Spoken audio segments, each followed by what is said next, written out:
the U.S. Supreme Court had a case before them, and they've issued a ruling, and that ruling was on gerrymandering in South Carolina, where the charge was that South Carolina had drew their maps disproportionately to affect the voting of African American voters, and a district court and an appeals court had both upheld that's what happened. But it got to the Supreme Court, and the Supreme Court said, well, no, they didn't draw their lines based on the race of the voters.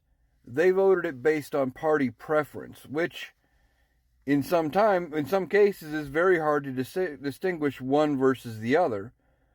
But they're admitted, basically the Supreme Court admitted that the only way that this works is because the Republican Senate or the Republican legislature in South Carolina drew the maps so that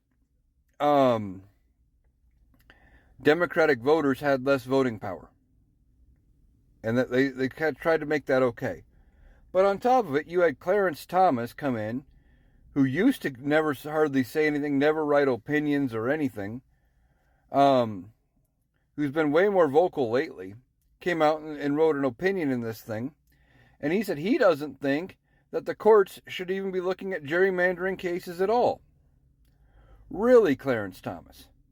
Just proves you are unfit to sit on the Supreme Court. Now, why do I say that? Beyond everything else we know about you, this alone shows you don't understand how our government works. The courts are there to check the power of the legislature and of the executive branches.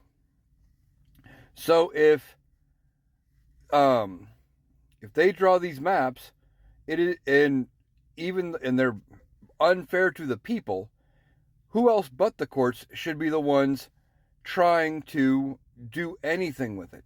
It's got to be the courts. So, Clarence, your argument doesn't work. Hopefully we can flip enough of these state houses and things like that and fix these voting maps going forward. But